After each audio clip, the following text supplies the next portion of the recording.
Bonjour et bienvenue. Dans cette vidéo, aujourd'hui, nous allons nous attaquer à un classique, donc la brique Lego en 2x4. Donc voici la version finale que j'ai conçue sur Fusion 360. Donc c'est un modèle simple en apparence, mais avec quelques détails. Et dans cette vidéo, je vais donc vous montrer comment j'ai réalisé cette conception étape par étape. Allez, c'est parti.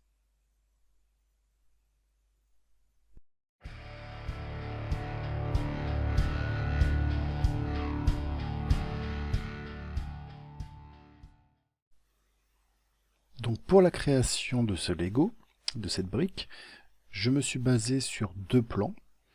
Donc deux plans que j'ai trouvés sur internet, que je vais vous montrer tout de suite et que je mettrai aussi en description si vous souhaitez les télécharger. Donc le premier plan, c'est celui-ci. Et le second, il est ici. Voilà.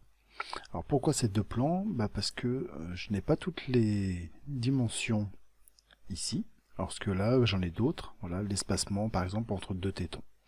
Chose que je n'ai pas sur celui-ci. Alors on va commencer tout simplement avec une esquisse que l'on va se mettre donc sur ce plan. D'ici, on va tout simplement tracer un rectangle en partant donc au centre et on va faire donc la dimension en longueur qui est de 31,8 et en largeur qui est de 15,8. Voilà, et là nous avons donc déjà notre première esquisse. Cette esquisse, on va pouvoir la terminer et on va extruder du coup notre base pour avoir la hauteur de notre brique. Donc je le sélectionne, j'appuie sur E pour faire extrusion, ou sinon on peut directement cliquer en haut. Donc là, la hauteur de mon Lego, il fait 9,6 mm. Voilà, et là on a déjà une bonne base. On va maintenant se mettre sur le plan du haut, dans le bon sens, voilà. Et on va recréer une nouvelle esquisse, et on va se mettre sur le plan en haut du coup de notre brique. Voilà, celle-ci. Maintenant, on va pouvoir tracer les cercles qui vont nous servir pour faire les petits tétons. Donc, on va faire un cercle. On se place n'importe où et on va faire du coup un cercle qui fait 4,8 mm de diamètre. Maintenant que nous avons fait ce cercle, on va pouvoir le contraindre. Donc on va faire code d'esquisse, on va prendre le centre de notre cercle, ainsi que cette arête, et on va lui donner la distance qui est de 3,9 mm. Mais on va aussi la contraindre entre ici et ici, en lui donnant 3,9 mm aussi. Maintenant que nous avons positionné comme il faut notre cercle, on va pouvoir terminer l'esquisse. On va la sélectionner et faire une extrusion. Donc l'extrusion toujours vers le haut, et c'est une extrusion de 1,8 mm. Alors je ne suis pas dessus. Voilà, 1,8 mm. Et on va faire entrer. Donc là déjà, nous avons notre toute première partie. Nous avons le corps et le premier téton. Sauf que celui-ci, il va falloir le multiplier. Donc pour le multiplier, on va faire créer, réseau et réseau rectangulaire. Ici, ce que l'on veut, c'est pas sélectionner le corps, mais c'est sélectionner une fonction. Donc la dernière fonction qu'on a fait. Donc soit je la sélectionne en faisant ici, soit je vais directement en bas et je la sélectionne. Alors là, en faisant l'échappe, j'ai quitté. Donc là, je retourne sur mon réseau. Donc j'ai bien ma fonction. J'ai bien sélectionné la fonction que je voulais. Maintenant, je vais choisir un axe. Donc l'axe que je veux, c'est celui-ci. Donc là, la flèche, ici, elle nous donne cette direction. Donc ça va être l'axe 1. Moi, ce que je veux, c'est 2. Si j'en mets qu'un, ça va me mettre qu'une seule ligne. Là, en l'occurrence, c'est 2. Donc on va juste se remettre sur celle-ci. Et ce que je vais faire, je vais prendre la largeur de mon Lego, donc 15,8. 15,8. Je vais lui enlever 3,9. Parce que c'est ce que j'ai entre le centre de mon premier téton et l'arête. Mais aussi, du coup, encore moins 3,9 pour le deuxième téton. Alors, qu'est-ce que j'ai fait? Alors, je vais me mettre comme ça. Hop, on va bien se positionner. Donc là, ce que j'ai fait, en fait, j'ai pris 15,8, pardon, c'est la largeur de mon Lego. Je sais qu'entre le centre de ce cercle et cette arête, j'ai 3,9. Et je veux exactement la même chose de l'autre côté. Donc j'ai pris ça, la largeur, moins 3,9 ici, et je lui ai remis encore moins 3,9, parce que c'est ce que je voulais ici. Voilà. Et du coup, là, je vais faire retour, parce que j'ai fait, comment dire, c'était pour le montrer, mais on va recommencer du coup. Réseau rectangulaire, je sélectionne ma fonction, je vais dessus, je vais chercher mon axe. Ici, on a dit que j'en voulais que 2, donc on recommence. 15,8 moins 3,9 moins 3,9. Mais sur ma deuxième axe, donc ce que je veux maintenant c'est 4. Toujours bien mettre en distance. Et là en fait je vais faire exactement pareil. C'est-à-dire que j'ai une longueur de 31,8 moins les 3,9 que j'ai au début, moins encore les 3,9 que je veux à la fin. Et je fais entrer. Du coup, ici j'ai bien 3,9, on peut faire avec inspection. Alors, c'est pas comme ça que j'aurais dû faire, mais voilà, ici on a bien 1,5 du coup. Et si on vient de l'autre côté, voilà, ici on remesure et on a encore, alors non, je suis pas bon, voilà. Entre ce point-là et ce point-là, on a aussi 1,5. Et si on fait ici, on a bien 1,5. Et hop, on va aller tourner ici. Et entre ce point-là et ce point-là, on a aussi 1,5. Voilà.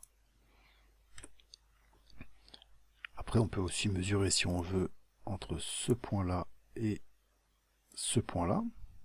Donc là, on a 3,2. Et entre ce point-là et ce point-là, on a bien 3,2. Donc là, toutes mes pièces, elles sont bien centrées. Ou en tout cas, elles sont dans la bonne position. Maintenant, ce que je vais faire, c'est que je vais aller en dessous. Et là, je vais utiliser une fonction que je n'utilise pas souvent, mais que l'on m'a pas reproché, mais informé que c'était plus simple, et c'est vrai, c'est beaucoup plus simple. On va faire l'option coque. Donc, cette option, c'est celle-ci. On va donc sélectionner la coque. Et moi, ce que je sais, c'est que mon épaisseur, elle fait 1,2 mm. Donc, là, on est bien vers l'intérieur. Et je vais lui donner 1,2 mm.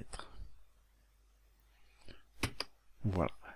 Et du coup, là, en fait, en une seule fonction, donc la fonction coque, j'ai cliqué, je lui ai donné moins, enfin, j'ai juste demandé à avoir mon épaisseur, en fait, donc 1,2, et ça m'a tout creusé, en fait, ça m'a tout extrudé vers l'intérieur. Alors, c'est une fonction qui est extrêmement pratique, j'utilise pas aussi souvent que ce que je devrais, mais voilà, ça fait le travail en une seule fois. au lieu de faire comme j'ai l'habitude de faire en réalité, faire des extrusions et creuser la pièce. Là en fait avec l'option coque, ça le fait tout en une seule fois. Donc maintenant, on va s'occuper des cercles que l'on a au milieu. Donc pour faire ça, il va falloir que je trouve le centre en fait de ça, entre ce point là et ce point là. Voilà, entre le centre de ces quatre ici. Donc pour ça, ce que je vais faire, c'est encore une nouvelle esquisse. Et je vais sélectionner donc le fond de ma pièce. Alors, hop, on va voilà. Ici, je vais prendre une ligne. Alors, ma palette d'esquisse, voilà. Et ce que je vais faire, c'est, parce que si je fais ça, en fait, je vais tracer une vraie ligne. Sauf que c'est pas ce que je veux. Alors, hop, CTRL Z. Moi, ce que je veux, c'est tracer une ligne qu'on appelle une ligne de construction. Donc, je vais sélectionner construction. Je vais reprendre ma ligne. Et vous allez voir la différence, ça va être en pointillé en fait. Donc, je sélectionne bien le centre. Je vais aller voir, chercher l'autre centre. Et ici, voilà. On voit ici, mon centre, il est là. Donc là, il disparaît, c'est tout à fait normal. Maintenant, ce que je vais faire, c'est prendre le cercle. Et avec la souris, vous allez voir, quand je vais me positionner, voilà. Ici, en fait, il y a une espèce d'aimant où, quand je pose la souris, il y a une petite croix avec un triangle. Voilà, c'est parce que ça a aimanté, en fait. Voilà, je peux bouger un petit peu, vous voyez que ça reste... en fait, c'est aimanté, tout bêtement. De là, je vais pouvoir faire mon cercle.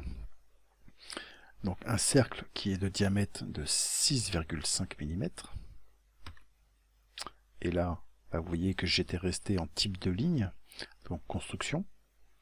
Sauf que moi, c'est des vraies lignes, ce que je veux maintenant. Donc on va faire un petit CTRL Z. On va enlever la construction. On va reprendre, on va se remettre à l'aimant. Et on va faire donc 6,5 mm. Ça, du coup, c'est l'extérieur de mon cercle. Je vais reprendre un autre cercle. Je vais refaire pareil. Et ce coup-ci, je sais que l'autre, le cercle intérieur, il fait 4,8. Voilà. Et là, je peux donc terminer mon esquisse.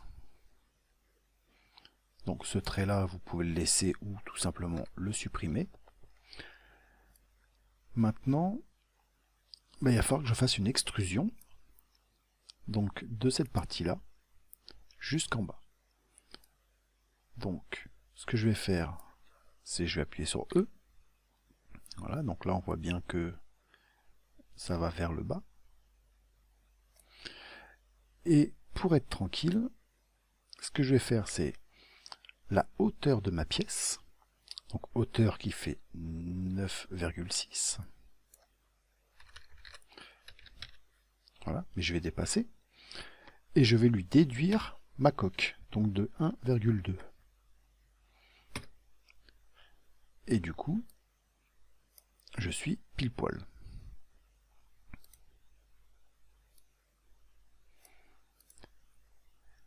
Donc on va continuer à faire les deux autres. Donc qu'est-ce que je fais? Je prends encore mon réseau circulaire, enfin mon réseau rectangulaire, pardon. Je sélectionne ma fonction, donc c'est la fonction de l'extrusion. Je vais chercher mon axe, donc je le veux par ici. Donc là, la flèche ici, elle m'indique combien j'en veux en hauteur, là, pour le coup. Mon axe 1, moi, j'en veux un seul. Mon axe numéro 2, voilà, donc j'en veux bien 3. Donc 1, 2, 3. Et ce que je vais faire, c'est que je sais que entre chaque cercle, entre le point de chaque cercle, donc entre celui-ci et celui-ci, j'ai 8 mm. Et entre celui-ci et celui-ci, j'ai aussi 8 mm. Donc, ça va faire 8, et 8, ça fait donc 16. Ici, je vais marquer 16 mm. Et je fais OK. Voilà. Alors à chaque fois, je me fais avoir. Voilà. Et donc ici, nous avons donc créé les plots intérieurs. Pour faciliter un petit peu l'emboîtement, ce que l'on va faire, on va retourner en haut. Et je vais sélectionner toutes les arêtes du coup de mes plots du haut. Voilà. Avec les arêtes, voilà, de ma base. Et je vais leur faire un petit congé. Alors pas grand chose, c'est vraiment juste histoire de que la pièce qui va s'emboîter dedans ne force pas. Donc je vais faire 0,2. Voilà, ça va simplement aider légèrement la pièce. Et ce que je vais faire aussi, hop, c'est la même chose. Donc sur celle-là, voilà, je vais faire mon petit congé de 0,2. Alors c'est vraiment très léger, hein. Moi je vais les faire en impression 3D. C'est vraiment... ça se voit même pas à l'œil, c'est juste que ça va aider légèrement la pièce à s'emboîter. Donc voilà comment je réalise ma pièce sur Fusion 360, donc ma pièce de ma brique Lego en 2×4. J'espère que ce tuto vous aura plu. N'hésitez pas à liker, à commenter, à vous abonner à la chaîne et à cliquer sur la petite cloche pour être notifié sur les prochaines vidéos. Et je vous dis à très vite pour de nouveaux tutos.